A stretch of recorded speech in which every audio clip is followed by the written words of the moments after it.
Hello, everyone, and welcome to the Great Awakening Generator. I'm Rose McNair, and today I have returning to us here on the Great Awakening Generator, our resident Hermeticist, Phil Rice. Hi, Phil. Hello, Rose. How lovely to see you. Thank you for having me on. It's great to see you. I'm so glad that you had the time to talk with us today because you're really busy from all the things that you're putting out on social media, I noticed. So I just thought it would be wonderful to have you back, um, just so that we could catch up with what's going on in your world. Yeah. Well, yeah, I thank you so much. Like it's been a while since we talked, and It so has. I've certainly got plenty of things to share about what's been happening and some insights that may be useful to some people as well. And so yeah, looking forward to it. Great. So I gave you the date the other day when we had a chat about when last you were here, and now I can't remember it. Okay, so that's life at the moment. But you were here 9 months ago. I Oh yeah, remember the wow. number of months. You were here 9 months ago.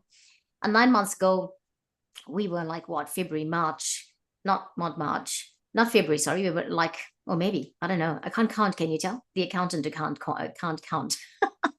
But 9 months ago, right? We'll just say 9 months ago, you were here and we talked about what being a hermeticist is and all of that. And at the end of that video, I watched it again yesterday because I really wanted to just reacquaint myself with that conversation. You were saying some really profound things about how you even talked about self-love. And I felt that for the last 12 months, self-love has been a huge theme. And even if you didn't want to take a look at yourself, your shadow self, you even talked about shadow self. We had circumstances, a lot of us had circumstances that forced us to look at the shadow self and look and the circumstances sort of brought us to the point of really having to take care of ourselves. So I felt like that was kind of predictive. Mm. So my question to many people that come on the channel is, so how was your last 12 months? It being 2023, and for many of us, we won't forget a lot of the effects of 2023 for a long time to come, although we need to move on, but so how was yours? Well, that sort of solar year encapsulated within the 12-month period as we experience it. Uh, when I look back and, one thing that I do appreciate aspects of social media for, and also when I take a photo on my phone, it gives me memory updates and things, is that, you get a pictorial sort of capture of a moment in time and they pop up. And I go, oh, yes, that's right. That's what I was thinking. And so last year, it was very much a continuation of quite a few years of sort of like very isolated practice and just exploring motivations and preferences and I guess how they were serving me, but also exploring the things that I felt that I wasn't doing that I wanted to do, and like honoring the gift of being able to have desire, like from high desires, and we'll talk about this, about the separations of certain types of desires from a hermetic point of view. But for myself, I think I've been going through sort of a it's been nearly a decade since I started, since I had like a transition, a very profound transitional moment in my life. And I mean, the fact that it's been roughly 9 months, which is interesting because that's a full term, isn't it, as well, Yes. essentially? Yeah. And that's like, I think it's close to 40 weeks. And even that number 40, that's quite an interesting number and for lots of reasons. But I've also I'm going to just bounce around, but I will come back to the thing and say that, I've also discovered that I have a new passion and joy in life, which is a natural continuation of existing practices and of my worldview. And it's given me very satisfying insights into where I would like to continue and move forward. And so, One thing that I recognized about last year that I would like to change was, I think in the area of upskilling in modern formats for teaching, because I am a teacher. I have a background obviously as a music and a guitar teacher, working with children and adults, and also as a corporate trainer. And now, I'm more involved in, healing meditation practices, specific meditation practices, and also, what you might loosely term as spiritual development. Yeah. And also, like encouraging, because there's lots of people out there who like to practice, but it's some people find it challenging to keep up practice because the cumulative benefits of a regular daily practice, it's no different from guitar. In fact, I find so many wonderful transferable analogies and metaphors from my guitar teaching time. Okay. It just fits perfectly. So, you know, I really like encouraging people to stay on a good thing if they've found it. My friends and family are always making changes in their lives, and when they're heading towards greater things, I don't know, like I have lots of things in the immediate environment that I can distill for a much wider audience, and put it on social media or YouTube and these types of Yeah. things. And so I really want to just get busier. I wasn't terribly active last year. I was a little bit active, but I've really hit the ground running with things like interviews this year, and also choosing to assert myself in my area of expertise and proficiency, recognizing the scope of my offerings that I'm comfortable in offering, and going, okay, what is the style of presentation in the format of, how I deliver it through which social media channels, etc., and how I can package up teachings in a sense and pass these on. And also, how do I want to sort of come across? How do I sort of want to, people want stuff, but sometimes they don't like the package. And so sometimes you got to Yeah. find a language style and a personality style that's natural for yourself to do. But it acts as a kind of a lubricant to help be like people basically digest it, like Yeah. want to take it in, because Yeah.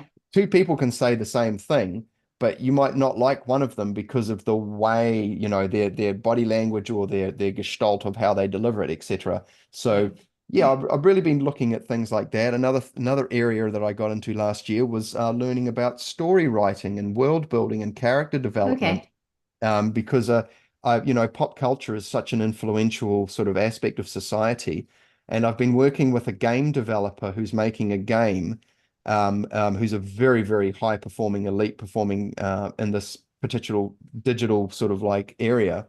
Yeah. And he's wanting to infuse esoteric principles into the game environment, to help, because a lot of games out there, and rightly so, get a bad rap because they Yeah. contribute towards degrading cognitive faculties within the players. And so this game is more designed towards nourishing higher aspects and regenerating degraded faculties. So, Mm. as an educator, not just being an educator of esoteric matters and meditation and these types and healing and these types of things, I'm also have a keen interest in, because pop culture is a good barometer Yeah. for which way society's heading. And with the big studios, a lot of them are failing because people don't want to go to see their products. Yeah. There's a lot of indie developers who are rising up, who are getting smart. Fans are starved for good content. Star Wars is a great example. And so fan fiction and these types of things are really starting to rise up.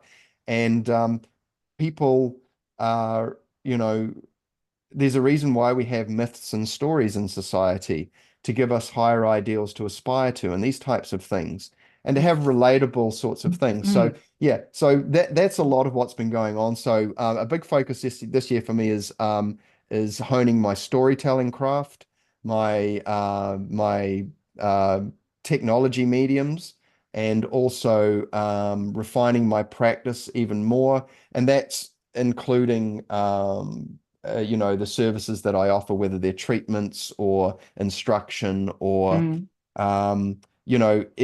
instruction on everything from from qigong to all sorts of things. So Yeah. yeah, So not going too wide, bringing the focus in, but just leaving a few things out. So anyway, that's a bit of a nutshell. That's good. Well, it's good. It's explaining 9 months of what's been going on. I just think that this thing of not doing too much last year was a theme. Um, I found other people as well. Look, for me personally, I didn't have the energy to do a lot. Yeah. It was or the motivation. There was something going on with that, and it wasn't. There was a lot going on in my life personally, but I just didn't have the motivation. There's so much I had, so many ideas I have that are unique, that can, that ordinarily will boom, but uh, just didn't execute them. And so this year is a plan to also bring into execution.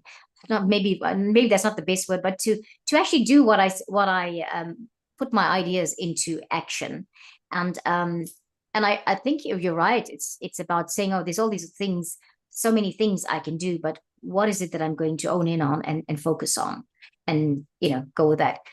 So tell us. I liked what you were saying about 2023, the other day when I said, so cool, how did your 2023 go? Did you find it a challenging year? And and then you were telling me about time and how you see it.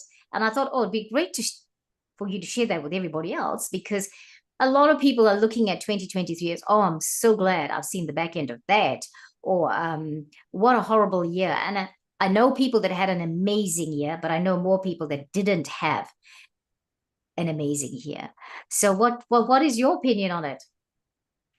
Okay, so this is a great conversation because with a slight modification of perspective, we can turn things into we can find ways of injecting more, excuse that word, sorry, we can find ways of putting more encouragement and enthusiasm into our lives, because moving forward, it's not so much about what we've done, but more so about what we do, because what's happened has happened. And we can recall things, and it's okay to look back and to glance, but don't stare too long, because Yeah, living in the past is not living in the present. And we can extract what we can, and sometimes there'll be new value that can be harvested from the past that will emerge. I mean, I yeah, have a huge stack of journals, and I'll just go randomly and grab a journal from 5 or 6 years ago, flick it open, put my thing in there to see what I was writing at the time, whether yeah, it was poetry or a story, or just my lamenting the situation, or trying to encourage myself, or whatever it was. And I'll yeah, go through it. And there's always gems in there. When I was writing songs and music a lot, I would go back and read those old lyrics with new eyes and ears, and I'd be like, wow, geez, that was pretty profound. Like, yeah. unconsciously we do things and we think we're doing something, and then later on we're like, actually, I'm harvesting new value from that. Mm, So mm, in relationship to our relationship to time, there's many ways to view the cycles that we tend to adhere to. And one of those is that, obviously the solar year, what they call, the birthday of the sun, which is like what we base our birthdays on. It's very much based on this 12-month calendar that, we all sort of share. There's also other calendars that can be investigated for value. And obviously, New Year's resolutions, keeping something up for a 365-ish day period, can put a lot of pressure on us. And, if we're not able to sort of maintain the momentum for whatever reason, it can become quite disheartening. And so sometimes it's better to try and, eat a meal a bite at a time, rather than try and just wolf it all down at once. And yeah, so being realistic with ourselves is challenging sometimes, because we want things now, we want the results now. But yeah, here in the physical, we're bound by time and space. And so when it comes to time, like if you're having an out of body experience or a lucid dream in the astral, whatever, and you want an ice cream, you just think ice cream and there it is. And oh yeah, it's an ice cream, awesome. However, down here, you go work for the money, get the money, then walk to the shop and buy the ice cream, right? Yes. And so what happens is that some of the greatest nourishment we receive in this earth school is on the trip to the shop to get the ice cream, because we might meet someone, we might see something that triggers Yeah. a useful thing. But I'd like people to consider some other ways of viewing how to make use of the time continuum, because and please stop me if you'd like to jump in, because otherwise, you know me, I'll just keep talking. I know that, and I just that's fine because that was going to be one of my questions about how do you what would you say to some to people now to support this this process, or and now and you're already giving advice about time continuum, so that's great. I would like you to carry on. Thank you, thank you.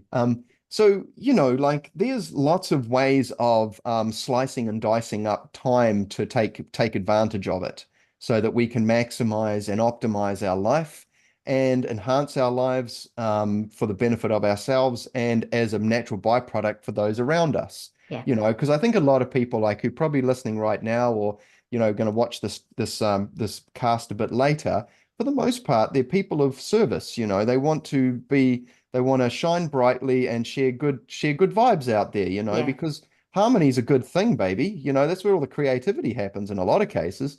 Don't get me wrong, stressful environments are also conducive to good outputs too. But, when there's harmony in the hood, in the community, like beautiful things happen. And I personally like that as a foundation for creativity as a preference Yeah. because I've had enough experience of people close to me, including myself, actually going through, mental health issues, emotional issues, physical Yeah. issues, the full swag. Yeah. And there are opportunities within that for, growth and all those types of things. But, it can become a little bit tyrannical too over time. Some things carry on unnecessarily. And Yes, so that's true. so with the view that the only real commodity we have, um, that we have that's not finite is that we've only got so many years here in this body, right? And, depending on your worldview, let's say we do come back. I mean, that tends to be the most convincing one for me.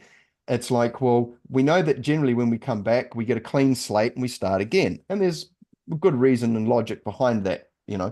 So, okay, so let's say there's a good chance that most people who are sort of maybe middle-aged who are watching this are probably gonna, I'm 46 and I'm fairly confident I'll be around till at least 90. The technology for things is getting better. The Yes. practices, the Qigong and the yoga and the Hermetics, all of these things contribute to basically making better choices in the physical world, which would lead to an elongated lifespan. Yeah. Because degradation can happen at the physical and the mental and astral levels, and they all feed into each other in one way or another. They're all continuously interacting with each other. And Yeah. so, it's one thing to live longer, but that extra time period or duration can be of high quality or it can be of low quality, That's right. Yeah. and so going, okay, well, how can I do these? Like one of my teachers talks about one of the reasons why Tai Chi is such a great thing to get into is because you're basically putting it in the bank for later, so that when you're older, you have greater joint mobility. You don't have, the joint problems are not so present and all these types of things, right? Your balance and your stability. Yeah. Because a lot of older people struggle with, like even just basic functions. Mm. But anyway, bringing it back to time. Okay, so here's a cool thing that I think some of your listeners might like, and you probably are, a lot of you are aware of this already, but there's great purchase to be discovered in exploring the utility of the lunar calendar. So Mm. where a 365-day sort of like commitment can seem a bit overpowering and overwhelming, if you break it down into the 12 sort of months of the moon cycles, then you've got 28 days, 29 days of like going, okay, I'm going to set, I'm going to get through a month or a moon cycle before I go for a whole year. And so what you have is that you have these, like when you see the marathon runners and they're having people pass them drinks and things like that, it's almost like a respite for reflection. because, the journaling process and the reviewing process help to keep us on track with our goals, help Yes. us to refine our method. We review, refine, contemplate, or sorry, review, contemplate, refine is a good loop. Yes.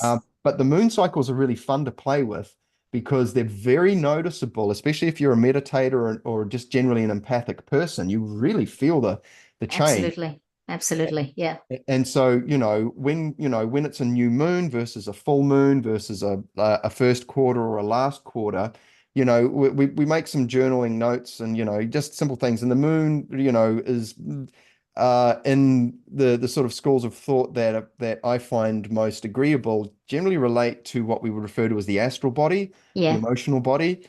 And, that is a big driver in society, like feelings and social situations. And, because we can get caught up in other people's astral currents or society's Yes. astral Yeah. currents, and we can get Yeah. pulled around, right? Yeah. So, and the moon is highly influential.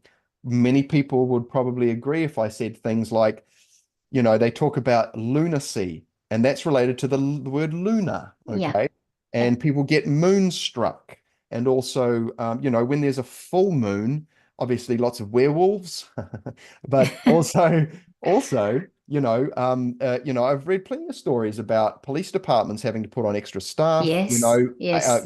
emergency departments seeing more people. Yeah. And some arguments are made that it's because there's people are struggling to sleep because they haven't got light Yeah. blocking curtains or anything like that. But then there's all these other researchers or data points available of animals that change or make changes, behavioral or even just physical biomechanical changes, who don't even actually visually see the moon. Yeah. And Yeah. so, that reflection of the sun on the moon, because the sun is too bright, right? Yeah. But the moon offers us a way to reflect, Yes. to view the reflection of the value of the light. So we can see it's going to be a reflection off the surface of the moon. And I'm going to talk a little bit metaphorically, symbolically here. You know, we're not viewing a pure reflection. It's still a reflection based on the moon. And the moon Yes. is its own personality and characteristic set within itself. Yes. But what it does is that it gives us an opportunity to um to first become aware of how a viewable, because it's viewable, it's very, very prominent in the sky, the moon, and we can see it change. And we can also, journaling. I just love journaling. And I've got lots of journals and simultaneous ones, work journals, Yeah. personal journals, practice journals, da da da da da. But we can become aware of how these cycles affect us, our personality, our behaviors, our choice points, all these types of things. And so we can become aware of cycles, how it affects us, those around us, and Yeah. that gives us more useful data to help us navigate life in Yeah. general. Yeah. And go, Yeah. go for it. Yeah, and I'm so glad you brought the moon into it actually, because I have to say I've never been one coming back to the New Year resolutions. I've never been one to make New Year resolutions. I don't believe in them, and I'm also someone that I found that as time has gone by, and many people will probably resonate with this because they must be experiencing it too. I can't be the only one that I cannot make long-term plans. And, even with life, like someone asked me a month ago or thereabouts, hey, so what are your plans for 2024? And I was like, I can't tell you that because I Mm, don't know that. And, but what I have noticed is that when it comes to the moon, it's really good. I've noticed in the last, say, 6 months that I'm noticing things happening on the new moon and then on the full moon. And there's some things that are sort of have a similar theme. And so I think the way life is right now, the way things are changing, we live in a highly tech world, and things change on the second, maybe even less than a second. mm, Making long-term plans and those people that are making long-term plans and they're seeing their goals through diligently and getting everything that they want and all of that, I mean, good for them because perhaps that's their phase. But I have to take it in bite-sized pieces, as I call it. And for me, the moon does a good job of that because for me, it's like 2 weeks. What's happening in these 2 weeks? Because how I'm feeling this week or today may be very different from how I'm going to be feeling next week. And the thing I'm focusing on today will probably be something completely different next week. It's just the way it's happening so fast. Life is happening so fast. In terms of animals, I think you're right. People, animals certainly are affected by it, and like you say, they don't necessarily look up at the moon, but they are affected by it. I know our cat used to always, when it came to the full moon, sleep outside. He just did not sleep inside because, well, it was the full moon, and I noticed that was his routine. The other thing is, that you spoke of was people behaving differently around the full moon. I have a client who swears by it. They have a bed retail shop, and they have people coming in, and they have some people come in every full moon to ask the same question and leave. Wow. There you go. I can't, I can't. It's it's true. People behave differently when the moon is either full or the moon is, or it's a new moon. Even nature behaves differently because I've noticed in the last few years that when it's a new moon, the tides are really high, and but of course the moon does affect the currents and the gravitational pull of the planet and all of that. So I can understand nature being like that, but I used to live in Bucklands Beach, and the waves used to break on the sea on the new moon, and you'd like, sorry, on the street, like over you Mm. know, over the breakwater and onto the street because it was so intense. So yeah, I'm glad you brought the moon into it because I like the idea of let's work with the moon.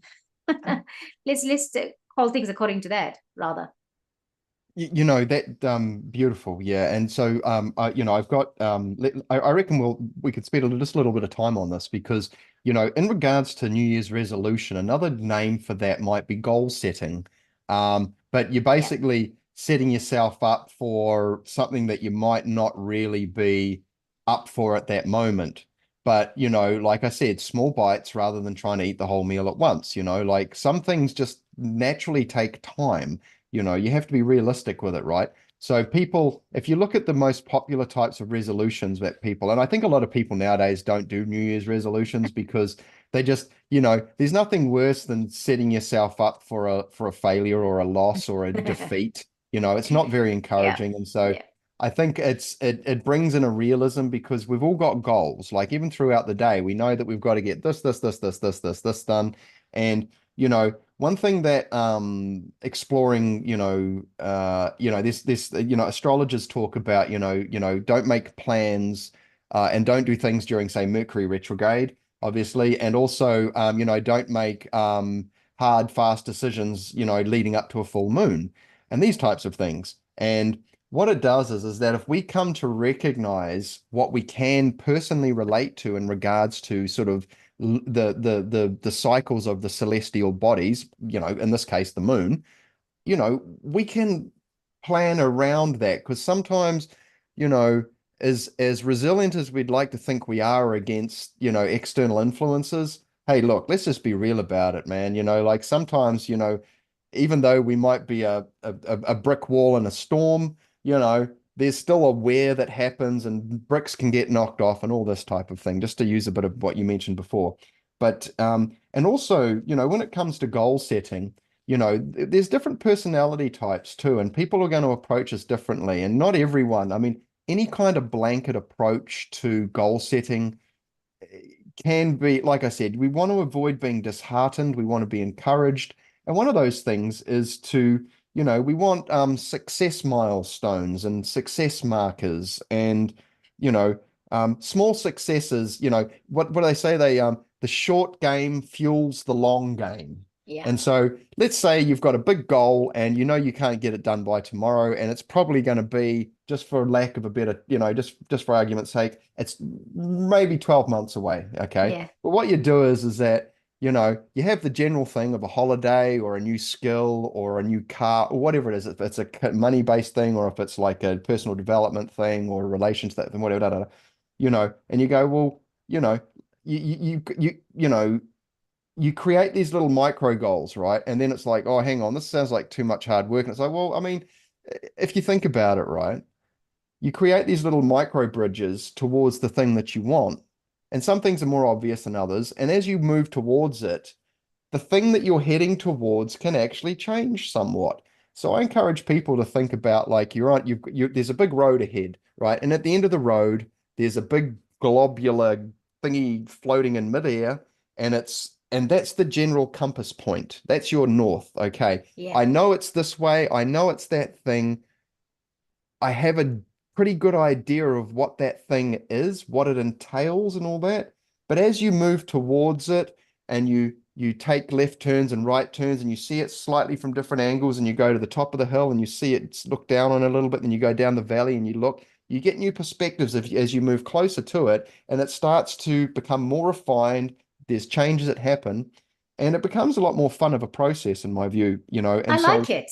you Yeah, know, I like it like that because I think like you're sort of taking a journey and you know what your goal is, so to speak of.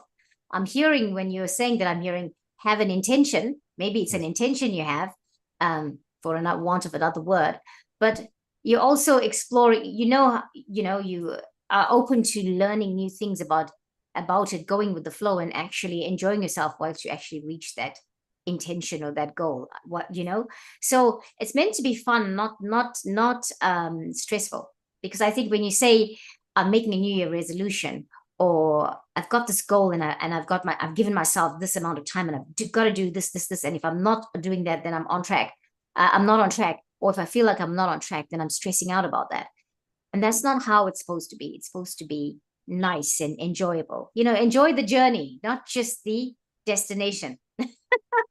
That's it. And I think a Yeah, playful attitude towards yeah, anything in life yeah, is far more energizing and, and invigorating. And I yeah. think too, leaving, if you want to give up smoking, but you're going to wait till December to sort of plan that, man, I tell you what, there's this thing called the great here and now. Yeah. And it's like, because, in the higher realms, time and space, they're not a thing, right? Mm, That's the rule set of the physical, right? yeah. And so, they talk about getting present and being in the moment. There's some real value in exploring that. But Yeah. where I'm going with this is that, you know, just I tell you what, one of my favorite things to do is I get these, I'll just grab it. I have I get these 1B5 journals at the beginning of the school year because all the Yeah. stationery is really cheap. So I've got That's right. big, big packs of them. So, Yeah. I can go and spend $20 and I've got, 2 or 3 years worth of these things, right?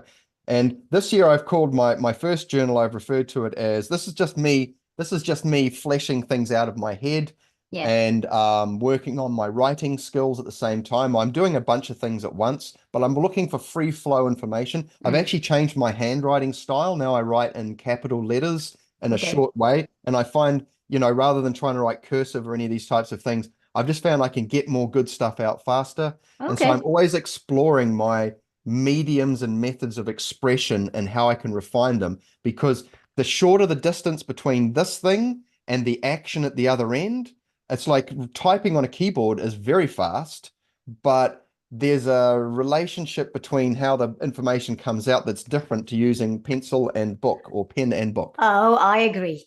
Yeah, right? I Okay. So agree. so this Yeah. this book here I've put on the cover playfully, I've put the book of why and how.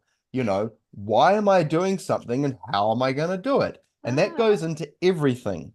And yeah. so this is about the goal setting thing using the moon. So, like I know that around a full moon, that I have including myself and friends, there are certain types of needs that tend to be more prevalent at certain times of the lunar, but the lunar cycle. And Yeah. so I go, well, during around the full moon, I don't place my expectations don't drop as much, but they change and adjust slightly Yeah. because I'm Yeah. adjusting my sails to the currents. Because I tell you what, there's ways to go against because there's lots of different flows out there and currents that are helpful or hindrance to you in your Yeah. goal settings, right? And, sometimes we need to steal ourselves away from the world for a set period of time so that we can focus, and I've been taking great value, from this one particular meditation system, which has a lot of attention on concentration, single pointed focus, and how that develops willpower. So Yeah. basically, you get an item, put it in front of you, and you have a timer. Have I got one here? I got one of these baking timers. This is one of my best friends. Yes. And I just put it there and I go, right, I'm going to stare at this point on the wall in a good posture. And I'm going to do that for 10 minutes. And, this is one of many practices, but it's one of the very early ones. And what I found is that just doing that every day for 10 minutes, twice a day, or just even 10 minutes in the morning, man, I tell you what, I don't have to want to do things or feel like doing things. I can just do things now. I basically subvert any type of I need to feel like I want to do it. Now it's like, Yeah. there's a Yeah. thing and I'm going to do it. Back in the Yeah. day when you're a teenager and it's like, I don't want to do the dishes, And now it's like when you're an adult, you're like, it's actually not a big deal. It's just the dishes and you just do them. And I like Yes. that. You trust that you have the ability to make good decisions and you just go, that's the thing I'm going to do. I put it on tracks and then I'm going that way. And anything that impedes that is essentially noise. Doesn't mean we can't harvest value on the journey, but we also go, well, the thing is there, that's what I want. And that's one thing. So I've taken Mm. great purchase from that. But Yeah. yeah, but it's just back to the moon cycle thing, and just to sort of finish that off, because I'd made some notes here. When you are exploring very personally relatable kinds of influences that are quite objective and easy to detect and perceive, because we can see how at the full moon, we can see how it affects ourselves and the people around us just Mm-hmm. through pure observations, through the scientific approach, right? The method, right? The method of observation and looking for, pattern recognition, Yeah. then we can start to see that there is some predictability in the system and we can take advantage of that. And we don't have to go and full on study astrology. What we can do is that we can ascertain for ourselves through our own recognition of our ability to make, good sort of like observations, Yeah. that there's some utility in this. And it's Yeah. like, I know at this time of the month, the new moon is a great time. Like the night before the new moon, like, man, you set your intention and go, okay, I've got, there's basically like a curve like this, an intensity curve at the new moon. The intensity of the moon builds up and then you get to the full moon and then it tapers off. So the building of the energy happens from new moon to full moon. And then that's a great time to build things. And then the waning period, that's a better time for release and letting things go, Yes. Yes. these types of things. And so there's lots of different ways to explore, but I fully encourage people to look up anyone that's talking about how to take advantage of moon cycles for goal Yeah. setting and also just managing if they've got a tumultuous or their inner world is running amok, you know, um, when you can see some predictability, you step out of the soup and the currents that you're caught in, and you take the role of the investigator and look at yourself. Like you said, just before we recorded, step outside of yourself and have a good, look at what's going on there and just Yeah. view yourself objectively, you know, and that way you don't get caught up in what's going on. You're able to make good adult rational decisions. I'm Yeah. not Yeah. I'm not saying that feelings and that are not useful and important and a great gift and all that.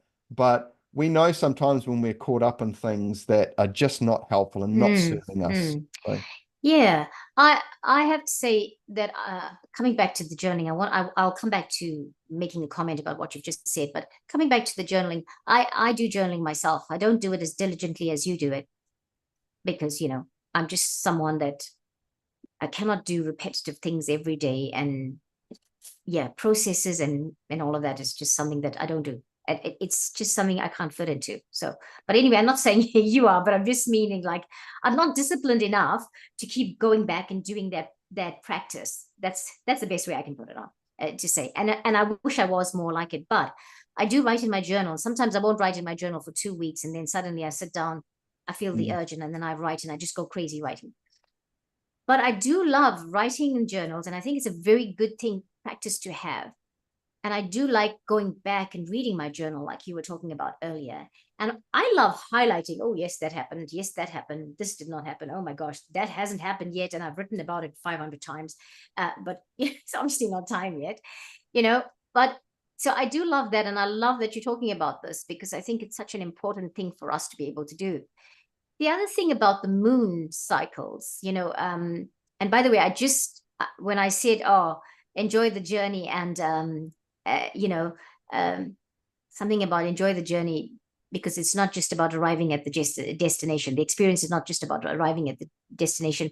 I quoted a lady called Alina Alive, and she is someone that does moon meditations with the moon cycles. Mm. Yeah, and I'll put a link in the description box for Alina. She's amazing. I had invited her to come and talk on the channel, and she's not doing collaborations anymore. But we also have to put one of Phil's links in because I liked your interview with the Mystery College people that you sent out. So I'm going to put that one on there. But Thank you. coming back to the moon cycles, I listened to Alina a lot, and her meditations a lot a few years ago, and I would do some kind of ritual. I call it ritual for want of a different word, on the moon cycles. And I just found it was so good for my body because at the moon cycles, you get an opportunity to indulge yourself. Like if you have a bathtub, this is the time to have a bubble bath with candles and meditation music and incense, I mean, isn't that one of the wonderful things you could do? Also love making moon water, putting a crystal that is okay to drink and leave it out in the moonlight and cover it, and then the next day drink that water. It's so beautifully refreshing. So Phil, I think ages ago you also talked about the moon, and that sort of encouraged me to, you brought the moon into it and it encouraged me to do my practices, and I think I need to start doing it again. But anyway, yeah, that's what I wanted to say. I really agree with that journaling and reflection and going back and reading it and seeing, well, what kind of space I was in there, because we do find nuggets of wisdom, or for me, nuggets of wisdom or things that you thought, what was I thinking when I wrote that? Oh my gosh, I already knew that. Why did I think I didn't know it, So, Yeah, and just quickly as well, um, a full moon's a great time to have a bath to make a ritual, and then there's like, you if you're into dream work or dream crafting,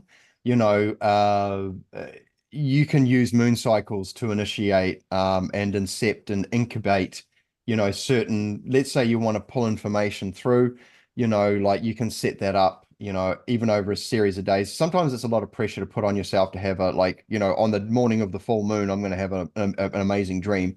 I found there's a wonderful book that I have. It's called Dream Alchemy by a chap called Ted Andrews, who's passed now. But anyone who wants to do some really cool dream work, Dream Alchemy is a fantastic book. There's lots of toys in there to play with the moon cycles, especially. And, everything from lucid dreaming through to out of body stuff is in this book. There's magical approaches. There's lots of guided meditations that are loaded with symbolism. So when the guided meditation, like it's a written one, so you read through it and then you recite it before you go to bed, you're basically programming symbolism to because that's the language of the other realms. Okay, they're symbolic. It's not so much of a literal spoken language. It's kind of like this. Language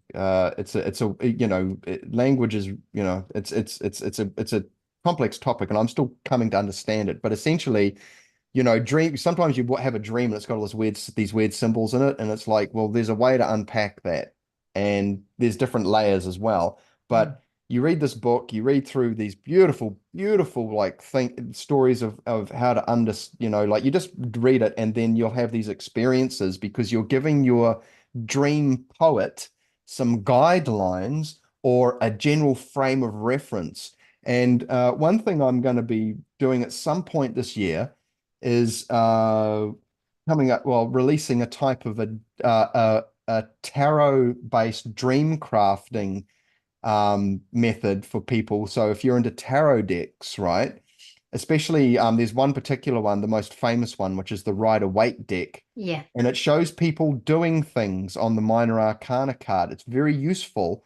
And you can use those. You can basically take one of the Minor Arcana cards, like one like from a 2 to a 10, or even the court cards, meditate on it, give yourself a bit of an understanding that you like, and go, okay, like read up about it and get a general picture of it if you're not too aware.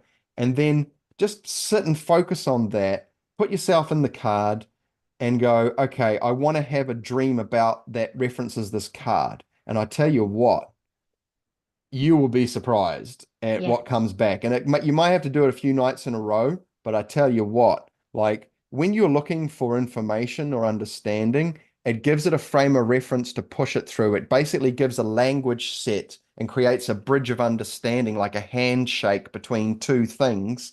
And it's very useful. So, Wow. yeah, and also just quickly on, you mentioned, how the moon affects the tides. Well, we share something akin to our great mother, Earth, and that is that we are both, give or take, round about 75% water each. And Yes. so our own internal tides and water systems get affected by these gravitational changes. And you know what? I'll leave that word gravitational out because that's one way of looking at it and understanding it, but it's really only an observable aspect of it or a construct we've come up with. But Mm. you know, our relationship, we have water in our body that is affected by the moon tides as well. And so yeah, like I said, you've mentioned someone there for the viewers to explore as well. And I think that people who are looking to get into a fun practice, because when your practice is fun, whether it's journaling or meditation or even candles in the bathtub, man. If you say, if you really dig that, if that's your bag, baby, and it really like, hey, this is how I have so much fun when I do this, you're more likely to do it more often. And when Yes. you do something you like more often, the benefits are cumulative. And Absolutely. trying to convince the guitar students of this, of the value of like daily practice. Because I say, look, if you practice these things every day for the next week, you will be able to do other things that you didn't even know you could. And so Hmm. some of the gains and the benefits and the harvested value are completely incomprehensible at this point in time. You don't have the capacity to accommodate the things that will unfold that Yeah. will basically launch you into new it'll bring that little kid out in you again, because Yeah. you're basically discovering new worlds that is highly personal, highly Yeah. subjective, Yeah. and yeah. So anyway, I do go I on. really love this. I really love this conversation because I feel like there's such an undertone of, hey, try this thing. It's going to be so fun because you can imagine where this, if if we do these things that you encouraging, like where we could go. Because I know when I was doing the moon thing, where I live now, we don't have a bathtub in the bathroom, so sadly. However, I was in the house in Bucklands Beach, and oh, we had such an amazing bathtub, and I would just have such a glorious time because I love that kind of thing. I love bubble bath and I love candles, and yes, the more you do something and the more you find yourself being in that space, the benefits, like you say, are a lot. Well, you can't imagine how many benefits come out of that because you're just liking and loving what you're doing and how you're feeling. And the moon is all about the feminine energy and all about that being in tune with the you that you are, the feminine side of us, the divine feminine side of us.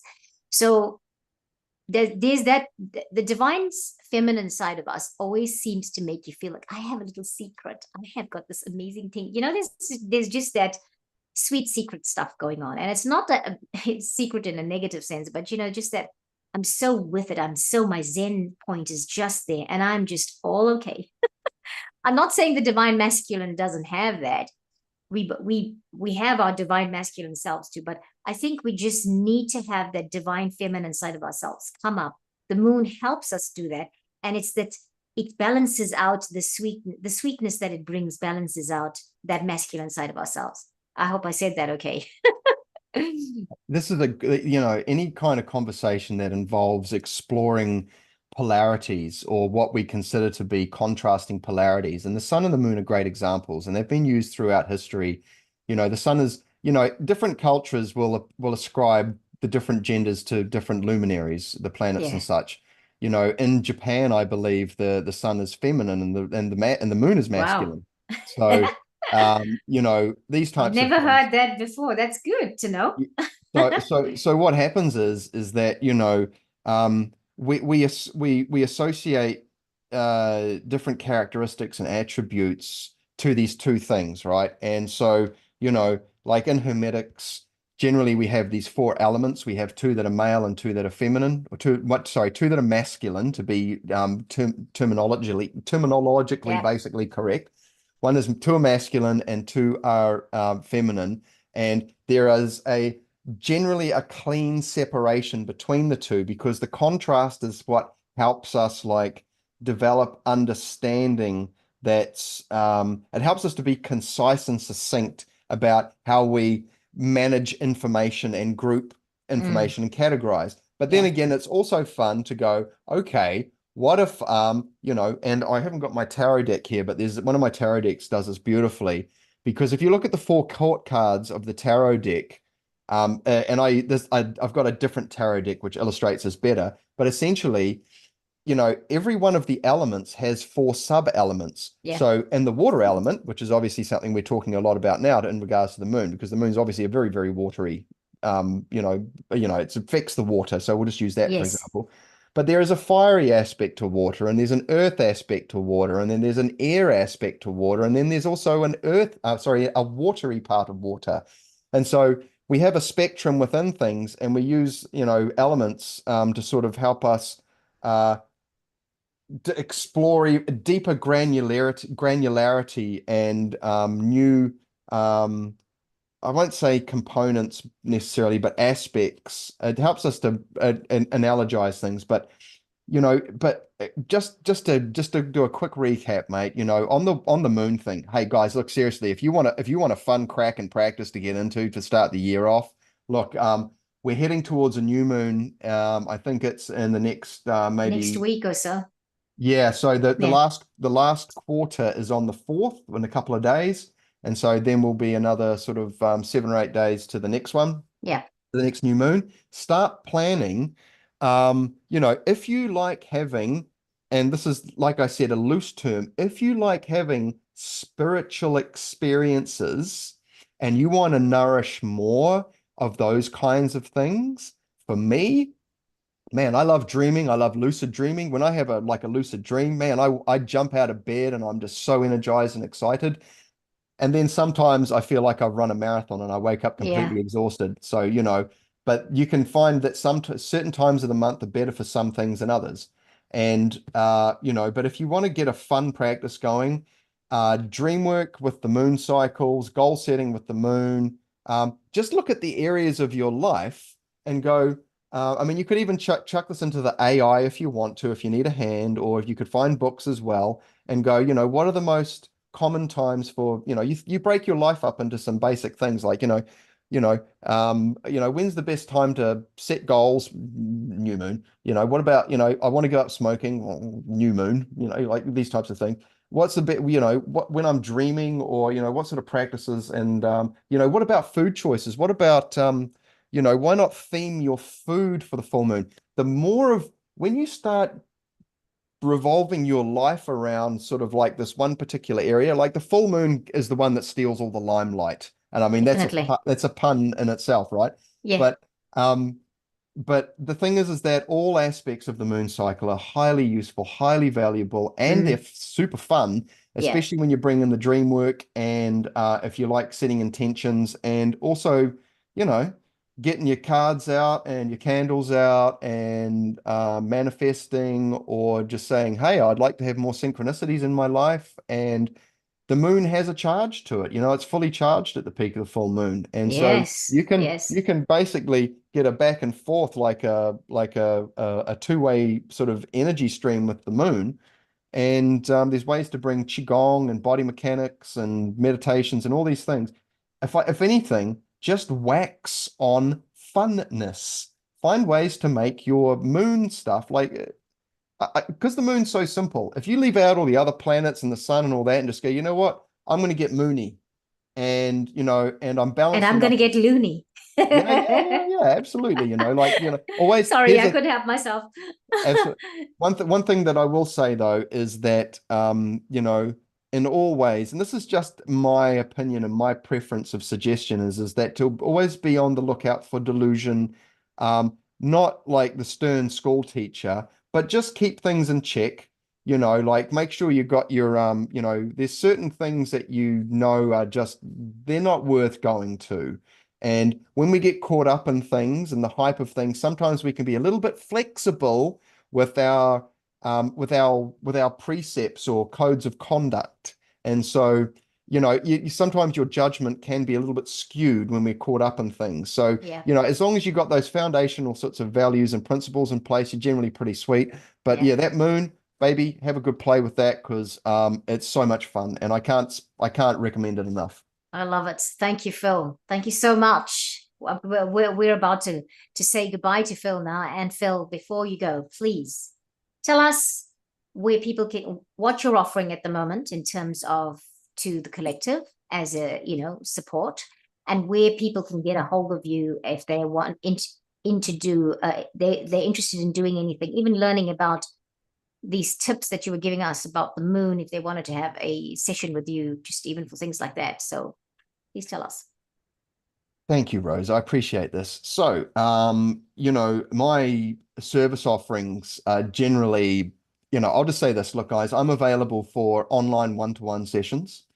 Whether you want to learn meditation, if you want to develop, I practice and teach a clear sentience based development pathway to let's just say having interesting experiences. And so I start off with a basic introduction to Qigong and feeling the energy. And then we move into a Hermetic understanding where we take full and empty or yin and yang, and then we break them up into elements. And now and the cat's out of the bag a bit with what I'm about to say next, because the Mystery College interview was probably the first one where I got introduced as a Kabbalist.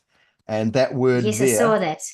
yeah, so a lot of people are going to have an opinion of what that means and what that entails, and whether it's coming from the most popular understanding, which is a Judaic understanding of it. But these are teachings that predate. These are we're talking about the building blocks of creation here.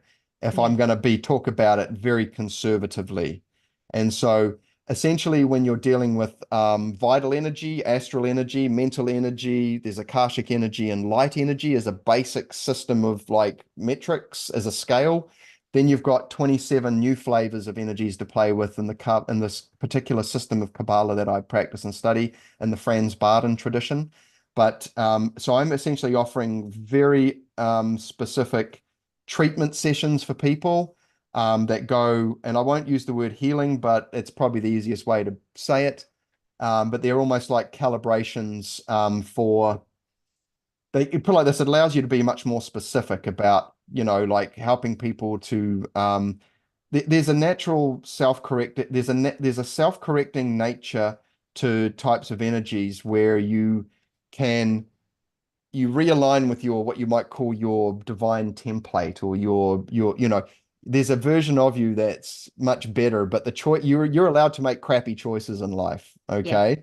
And sometimes though can become overwhelming, and those things end up informing how your life plays out. And so there's Yeah. ways to come back in a little bit. And these things I found personally, because what I do is that I study and practice them. There's about 2,700 hours worth of training that's involved in Okay. developing the skill set. So it's not a weekend workshop, guys. This is actually full-time training for me.